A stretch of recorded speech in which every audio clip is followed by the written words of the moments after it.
Fancy garment and kids mall, sherwani, coat pant, 3 piece, suiting, shirting, tailoring, बच्चे और बच्चियों के लिए कई सारे कपड़ों की वैरायटियां। हमारा पता आयशा नगर पुलिस स्टेशन के सामने, हजार खोली, मालेगांव। प्रोप्राइटर चांद खान।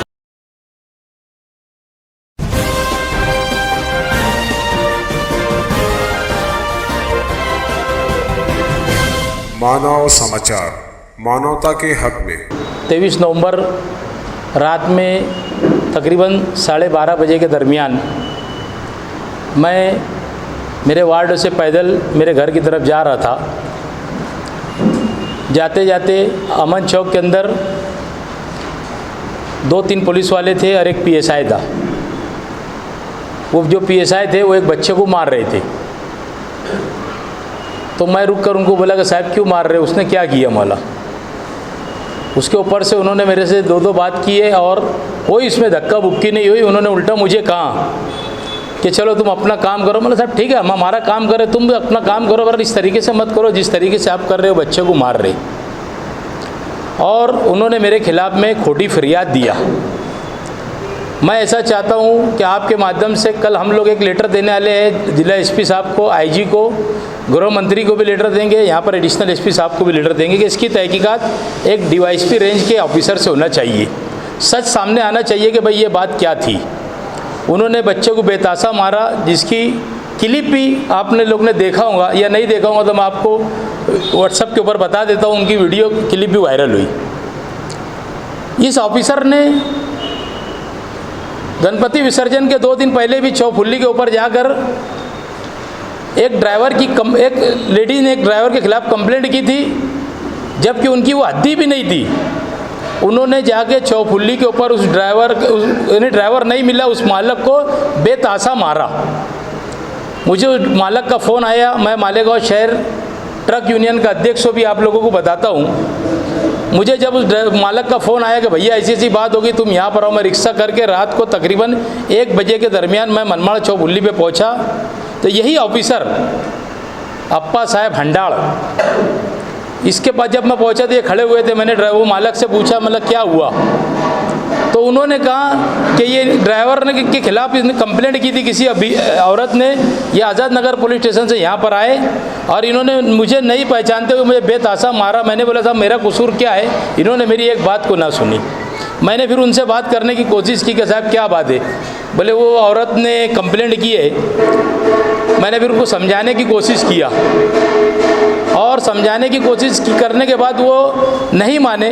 उन्होंने जो है एक बड़ी रकम का मुतालबा किया। बोले 2 लाख रुपये दे दो, मामले को ख़त्म करता हूँ। मैंने उनको ये कहा कि तुम्हारी हद्दी नहीं है, तुम जो तुम्हारी हद्दी है उस हद्दी के अंदर जाकर वो उनकी कंप्लेंट दाखिल कराओ। तुम यहाँ पर आए कैसे मनमाड़ चौफुल्ली के ऊपर। इतना बोल के मैं अपनी रिक्शा के अंदर बैठ के चले गया। इसकी फरियाद मैंने उस वक्त के सीनियर एसपी सचिन पाटिल साहब को गणपति विसर्जन के दिन, जिस दिन वो यहाँ मालेगांव आए, मैंने किला के पीछे जो गणेश कुंड है वहाँ पर जाकर उनके बारे में बोला कि साहब इन्होंने इस तरीके की परसों के दिन हरकत की है। साहब ने उन्होंने लिखे भी इसके अंदर। बोले ठीक है मैं देखता हूँ क्या मामला है। उसके बाद फिर उन्होंने एक हरकत की है सुलेमानी चौक के अंदर। 30 नवंबर को उन्होंने एक ड्राइवर को, हमारे पार्टी के जो जिम्मेदार है हाफिज़ भाई, ये वो एम्बुलेंस के ड्राइवर को बैठा के लेके जा रहे थे मोटरसाइकिल के ऊपर। इसने बेतासा वो ड्राइवर को पीछे बैठा हुआ था मारे। वहाँ पर पब्लिक जमा हो गई। रात का बज रहा था 2। मुझे कुछ लोगों ने फ़ोन किया, मैं सोने के लिए जा रहा था। मैं जब वहाँ पहुँचा तो वहाँ से वो निकल चुके थे। ये बात की भी मैंने उनको बताया। दूसरे दिन आज़ाद नगर पीआई को बताया कि ये तुम्हारे पीएसआई ने ऐसी हरकत किया। और जिस दिन मेरे साथ में ऐसा हादसा हुआ उस दिन भी मैंने पीआई साहब को उसी टाइम फ़ोन करके बताया कि ये इसने ऐसी हरकत किया है, देख लो ये ऐसा मामला है। उसके साथ कोई धक्का बुक्की नहीं हुई। मेरा यही बोलना है कि ये जो मेरे ऊपर इल्ज़ाम लगाया गया ये एक अच्छा इल्ज़ाम नहीं है कि पुलिस से मैंने झगड़ा किया, धक्का बुक्की किया। ये इल्ज़ाम मैं बर्दाश्त कर नहीं सकता। कोई भी डीवाईएसपी रेंज के ऑफिसर से इसकी तहकीकात करना चाहिए कि ये मामला क्यों हुआ और कैसे हुआ। मेरा यही मुतालबा है उनके ये बारे में। और हम अब एक लेटर देने वाले हैं 2-4 रोज़ के अंदर सब ऑफिसर लोगों को, और हम लोग उनका मुतालबा ये करेंगे उनकी यहाँ से बदली करो और उनकी चौकसी किया जाए। और अगर वो कसूरवार है तो उनको सज़ा मिलना चाहिए, और मैं कसूरवार है तो मुझे सज़ा मिलना चाहिए। और से वो मेरे ऊपर गुस्से में आ गया, और ये तीसरा मामला थे उनके जो मैंने आपके सामने सब बताया। तो ऐसा लगता है पॉलिटिकल प्रेशर ला के तुम्हारे ऊपर 353 बनवाया गया? सवाल ही नहीं आया। उस 20 घंटे के बाद होने की वजह यही है कि यानी इसके ऊपर जो पॉलिटिकल प्रेशर हुआ इसके ऊपर। नहीं तो अगर पुलिस चाहती तो उसी वक्त तो मेरे ऊपर रात में एफआईआर दाखिल कर देती थी, क्योंकि ऐसा मामला था ही नहीं। जैसा पुलिस ने कंप्लेंट के अंदर लिखाया, सरासर बाकायदा बदनामी है मेरी इस शहर के अंदर। मैं पार्टी का अध्यक्ष होने के नाते मेरी ये बदनामी हुई है बाकायदा, मैं इसको बर्दाश्त ही नहीं कर सकता। मैं आपसे फिर ये कहूँगा, ख़ास तौर पर मराठी मीडिया के अंदर ऊपर जाएगा आपका पेपर, मैं ये कहूँगा कि भाई उनकी बदली करके उनकी चौकसी करना चाहिए, और नहीं तो 10 जनवरी को मैं चूड़ी पहनकर महात्मा गांधी फुले के पुतले के पास मैं 1 दिन का धरना चूड़ी पहनकर और मुंह पे काली पट्टी लगा कर मैं बैठूंगा। 1 दिन का मेरा धरना रहेगा। उनकी यहाँ से बदली होना चाहिए और पूरा इन्वेस्टिगेशन होना चाहिए। डीवाईएसपी साहब जो है अच्छे ऑफिसर है, शहर में काम कर रहे, सब कोई शहर अच्छा बोल रहा है, और मैं तो कहूँगा कि ऐसे ऑफिसर बहुत दिन के बाद राजमाने साहब के बाद शहर के अंदर आए, काम कर रहे हैं। हमारा भी फर्ज होंगे उनके साथ काम करने का, या जो अच्छा रहेगा हम हमारी पार्टी के लोग उनके साना बासाना खड़े रह के काम करेंगे। हम उनके लिए कोई दो राय नहीं कि अच्छे काम ऑफिसर की हम सराहना करेंगे। शहर के अंदर गुंडागर्दी कहीं ना कहीं रुकी है, कहीं ना कहीं कारोबार रुक रहा है, 2 नंबर करने वालों का कारोबार रुक रहा है, गुटखे की रेड हो रही है, सब कुछ हो रहा है। ऐसे ऑफिसर आए मालेगांव शहर के अंदर काम कर रहे हैं, हम उन्हें मुबारकबाद देते हैं। हमारे एडिशनल एसपी साहब भी अच्छे ऑफिसर है, वो भी आए, उन्होंने भी अच्छा काम कर रहे हैं। हम दोनों ऑफिसर को मुबारकबाद देते हैं, और उन्होंने शहर के अंदर काम करेंगे, हम उनके साना बसाना खड़े रहेंगे। तुम चूड़ी पहन के क्यों बैठेंगे वहाँ सब? तो कुछ नहीं बोलेंगे। अधिकारी का बनने का मकसद यही है कि जो बोलेंगे उसके ऊपर केस करो।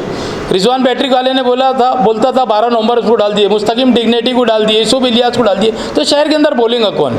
अगर मैंने बोला इस बात बच्चे को मार रहे थे तो ये तो हमारे को फिर चूड़ी पहनने की बात है ना। 10 जनवरी तक की अगर इस ऑफिसर की बदली नहीं हुई, हम 10 जनवरी को मैं खुद चूड़ी पहन लूँगा। इसके बाद इसका मतलब ये होगा कि हमने बोलना नहीं। बोलने की ख्वाहिश किससे करते हैं आप? किसको आमदार बनाए उसको? नहीं, मैं अधिकारी लोगों को कहूँगा, ये अधिकारियों का मामला है।